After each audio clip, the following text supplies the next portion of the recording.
Hi, I'm Rebecca over 60, and I'm so glad you're here. Welcome to my YouTube channel. If you haven't been here before, and if you have, I really want to thank you because in the last month or so, my YouTube channel has sort of exploded. So I'm really excited about that. But if you haven't subscribed to my channel, please click the subscribe button and click the notification bell so that you get notifications of upcoming videos. So what I wanted to talk to you about today is sensitive tummy. I don't know about you, but as I've gotten older, my stomach seems to have gotten more sensitive. You know, just if I eat something weird, I might kind of get bloated and, all the stuff that goes along with that. I don't want to talk about it because it's sort of embarrassing, but I notice that my stomach sometimes it just churns. And so I've always wondered if I was sensitive to certain foods. And I know that there are sensitivity tests out there, and I've always been a little bit skeptical about them. I'm really not sure how accurate they are, but somebody gave me one to try out, so I'm going to be trying it out, and I just wanted to tell you a little bit about it first. So it's called Simply Sensitivity Checks, and it checks over 900 different types of food that you might be eating. So it should be able to tell you if you have problems with wheat or, whatever it is that is causing the issue. I have tried so many times to try to figure out what it is. I've tried that low FODMAP diet where you just start eating kind of bland food for a few days and then gradually adding things into it. And I cannot figure it out because I could eat the same exact meal one day and be perfectly fine, and then eat the same one the next day and just be, making all kinds of noise. So, it gets really frustrating. And in fact, I have to get a colonoscopy in a couple of weeks just because of certain things that are related to that. I'm pretty sure that nothing is wrong, but it's always better to be safe than sorry. So I'm not looking forward to it. It's probably the last thing I enjoy doing. Maybe the dentist might be first or second, I'm not sure, but it's just a part of your body that you have to check out, and I'm not looking forward to it. The worst part of it, of course, is just the glug that you have to drink, and the actual procedure is pretty simple. So anyway, but about this little sensitivity test, it's really simple. All you do is you just pull out about 4 or 5 hairs, depending on your length of your hair. If you have short hair, you need to pull out a couple of more. And then all you do is you just stick it into a little envelope like that and you mail it off. And they say that you'll get a result within 5 to 7 days. So I'm sort of looking forward to see what happens, to see if it makes any sense to me. And I'm excited about it. So anyway, it's just the easiest test in the world, and it's available on Amazon.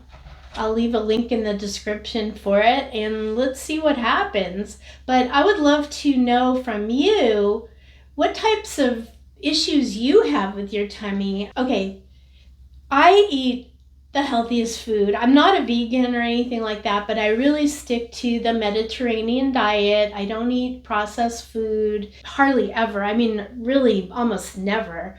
I pretty much eat like a lean piece of protein and a little bit of a carb and then lots of vegetables. In fact, at one point, I thought I was eating too many vegetables because I was going vegetable crazy. Every time I'd make a meal, I would just put a ton of vegetables in it, and then all of a sudden I was just having all kinds of problems. So I really thought that I had to be a little bit more moderate about that. Moderation is the key. You can overdo anything, even if it's healthy. So I'm sticking to maybe 2 or 3 vegetables at a time. Of course, in a salad, I might put a lot in there. The other thing too is I thought maybe I was more sensitive to raw vegetables than cooked vegetables because cooked vegetables are easier to digest. And I love raw vegetables. I have been eating a big salad every day. Right now, it's not really bothering me. I think that you have to really go seasonally too. In the winter, you might be eating more soup and warm things, and then in the summer, you just don't really have a taste for that. You have to go with what your body tells you. But I also mostly drink water. That's pretty much all I drink except for coffee in the morning. And I've been drinking decaf lately, just in case, with a little bit of half and half because I just can't drink it straight. And then occasionally I might have a glass of wine, but not that often, probably maybe now once or twice a week. Usually mostly at a party or some kind of special occasion. But, it's nice to have a little bit of that. And I do, for dessert, I really have never had a huge sweet tooth.